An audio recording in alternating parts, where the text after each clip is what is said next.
இந்த எபிசோட நம்ம பார்க்க போகிற மூவி ரிவ்யூ ஏஆர் முருகதாஸ் அவர்களை எழுதி இயக்கியிருக்கிற மதராசி திரைப்படத்தை பற்றி பார்க்க போகிறோம். இந்த திரைப்படத்தில் சிவகார்த்திகேயன், ருக்மணி வசந்த், வித்யுத் ஜமால், பிஜு மேனன், விக்ராந்த், ஷபீர் மற்றும் பலர் நடிச்சிருக்காங்க. இந்த சினிமாட்டோகிராஃபி பார்த்திங்கன்னா சுதீப் எலமோன்.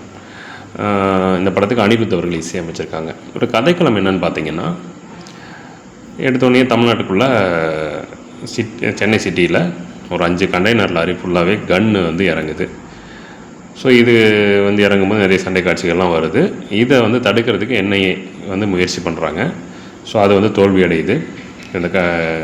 இந்த கண்டெய்னர்லாம் ஒரு குடோனுக்குள்ளே கொண்டு போய் வச்சிடறாங்க. அப்புறம் பார்த்திங்கன்னா, இதை அடிக்கணுன்னா ஒரு தன்னைத்தானே அழிச்சிக்கிற ஒரு மனித வெடிகுண்டு அப்படி ஒருத்தர் நம்ம ரெடி பண்ணி அனுப்புனா மட்டும்தான் இதை முழுவதுமாக அழிக்க முடியும். அப்படிங்கிறதுக்கு ஆல்ரெடி இந்த என்ஐஏ டீமில் 19 பேர் பக்கம் இறந்துடுறாங்க. அதனால இன்னொருத்தர் இழக்க தயாராகலை. அதனால் வெளியிலேருந்து ஒரு ஆளை நம்ம தேடி கண்டுபிடிச்சி அனுப்பணுங்கிறது போது சர்ச் பண்ணும்போது தான் நம்மளுடைய கதாநாயகன் சூசைடுக்கு ட்ரை பண்ணுறாரு, சிவகார்த்திகேயன் அவர்கள், காதல் தோல்வியால். ஸோ அவரும் இவங்களும் லிங்க் ஆகுறாங்க. அதுக்கப்புறம் அவர்கிட்ட இந்த விஷயத்தை சொல்லி, நீ எப்படியும் சூசைட் தான் பண்ண போகிற, ஸோ நீயே இந்த ஆப்ரேஷன் பண்ணு, மக்களுக்கு நல்லதாக இருக்கும் அப்படின்னு சொல்லி அவங்களுக்கு புரிய வச்சு அனுப்புகிறாங்க. ஸோ அதுக்கப்புறம் அவர் போகிறாரு. போய் அந்த ஆப்ரேஷனை சக்ஸஸ்ஃபுல்லாக முடித்தாரா, வில்லன்கள் எல்லாம் போட்டு தள்ளினாரா, இல்லை என்னையே என்ன சப்போர்ட் பண்ணாங்க அப்படிங்கிறத சுவாரஸ்யமாக சொல்லியிருக்கிற ஒரு திரைப்படம் தான் மதராசி. இந்த படத்துடைய பாசிட்டிவ் என்னென்னு பார்த்தீங்கன்னா, படத்துடைய ஃபஸ்ட் ஹாஃப் ரொம்ப நல்லாயிருக்கும், ஓரளவுக்கு இன்ட்ரெஸ்ட்டாகவே போகும். அதுவும் சிவா அவர்கள் அவருடைய கேரக்டர்லாம் எக்ஸ்பிளைன் பண்ணுற விதம் எல்லாமே நல்லாயிருக்கும். அதெல்லாமே ஒரு ஓகே ரகமாக தான் போகும். அங்கங்கே மியூசிக் படத்தை கொஞ்சம் சப்போர்ட் பண்ணி நிறுத்துது. எடிட்டிங்கும் சினிமாட்டோகிராஃபியும் கதைக்கு தகுந்த மாதிரி கொஞ்சம் மேக் பண்ணி கொடுத்துருக்காங்க. இதெல்லாமே இந்த படத்துடைய ஃபஸ்ட் ஹாஃப். இந்த படத்துடைய பிரச்சனையும் இந்த படத்துடைய செகண்ட் ஹாஃப் தான்.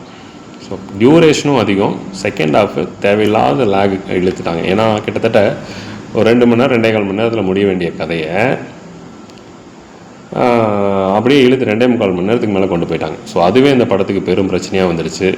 அப்படியே அதே சீன்ஸை காப்பி பேஸ்ட்டு இவர் அவரை துரத்துறாரு, இவரை துரத்துறாங்க, இவங்க அடைக்கலாம் போடுறாங்க அப்படிங்கிற மாதிரி போயிட்டே இருக்கும். ஸோ அது எல்லாமே இந்த படத்தை கொஞ்சம் லேக் அடிச்சிருச்சு. மற்றபடி கொஞ்சம் ரைட்டிங்ஸ்லேயும் திரைக்கதையிலாம் கொஞ்சம் இன்னும் கான்சன்ட்ரேட் பண்ணியிருந்தாங்கன்னா இது நல்லா ஒரு படமாகவே வந்திருக்கும். அதுக்கான கதையெல்லாம் உள்ளே இருந்துச்சு.